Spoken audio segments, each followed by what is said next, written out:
आप सभी को मेरा प्रणाम। हम सब अभी हिमालय के बीच में यहाँ पे हैं, हिमालय की गोद में, जिसे देवात्मा हिमालय कहते हैं। देवात्मा हिमालय बहुत ही दुर्लभ है और देवभूमि में देवात्मा हिमालय, जो इस देवभूमि उत्तराखंड का आत्मा कहा जाता है, वो है हिमालय। और ये हिमालय बहुत विशिष्ट है। इसलिए विशिष्ट है क्योंकि यहाँ पे हमारे ऋषि रहते हैं, हमारे मास्टर्स रहते हैं और पूरे विश्व की चेतना को गवर्न करने की जो एक बॉडी है, जो एक संसद है, वो हिमालय में है। वो हमारे ऋषियों का संसद है, ऋषि संसद है।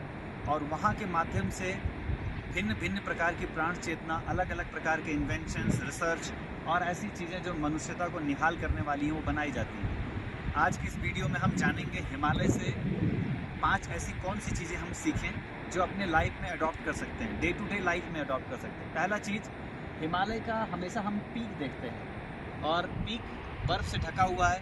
सूर्य की पहली रोशनी हिमालय के पीक पे पड़ती है, उसके बाद कहीं पड़ती है। तो इससे हम अपनी लाइफ में ये सीख सकते हैं कि हम कुछ भी हैं। आप एक स्टूडेंट हैं, आप एक एंटरप्रेन्योर हैं, आप एक एम्प्लॉई हैं, आप एक बॉस हैं, आप एक मैरिड लाइफ में हस्बैंड वाइफ हैं, आप एक गार्जियन है किसी फैमिली के। आप जहाँ पे भी हैं, आप उसके पीक पे जाने का ट्राई करना चाहिए हमको कि क्या मैं अच्छी माता हूँ, क्या मैं अच्छा पिता हूँ, क्या मैं किसी का एक अच्छा दोस्त हूँ। तो क्या मैं दोस्त हूँ तो दोस्ती के पीक पे हूँ। मुझे ये मतलब नहीं होना चाहिए कि वो कैसा करता है, आज के टाइम में लोग क्या करते हैं, लेकिन हमें ये सोचना चाहिए कि अच्छे दोस्त कौन हुए हैं। क्या कृष्ण और सुदामा अच्छे दोस्त नहीं थे? तो सुदामा कुछ भी थे और कृष्ण कुछ भी थे, लेकिन दोनों ने अपने पार्ट पे जो दोस्ती निभाई, कभी भी उस दृश्य को याद करो तो आंखों से सहज आंसू आते हैं। तो पहली चीज़ है कि हमें अपनी लाइफ के पीक पे जाने का ट्राई करना चाहिए, हम किसी भी प्रोफेशन में हैं, किसी भी ड्यूटी में हैं।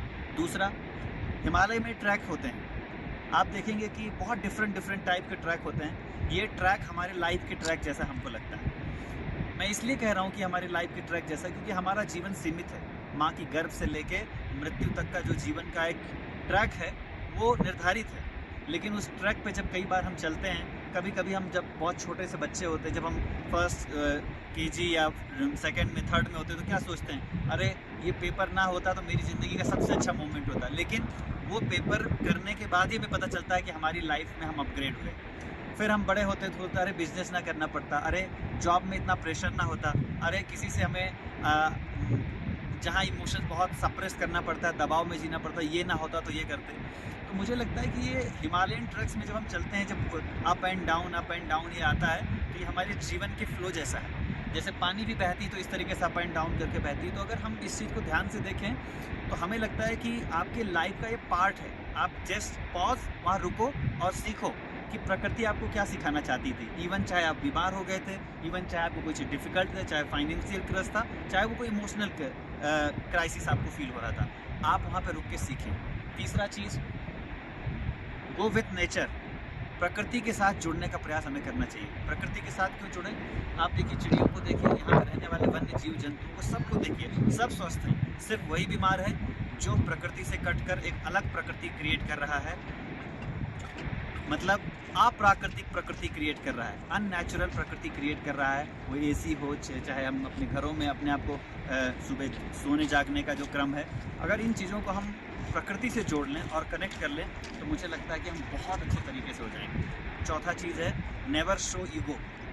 हिमालय में आप हैं, भारतवर्ष में हैं, आप दुनिया के किसी कोने में हैं। आप जब यहाँ पे होते हैं, तो जब आप ट्रैक्स पे चल रहे होते हैं, तो आप एक चींटी, एक मक्खी, एक मच्छर की तरह दिखते हैं। और इसकी विराटता को देख के हमें पता चलता है कि हम भी उसी विराट के अंश हैं। लेकिन हमारे ईगो ने, जहाँ हम एक अपना बंगलो बना रखा है, जहाँ हमने अपना घर बना रखा है, रिजॉर्ट बना रखा है, उसी को देख के हम फूले नहीं समाते और हमें लगता है क्या हमारे पास क्या है। लेकिन यहाँ आके पता चलता है कि हमें भगवान की इस दुनिया में कैसे रहना चाहिए। कैसे रहना चाहिए?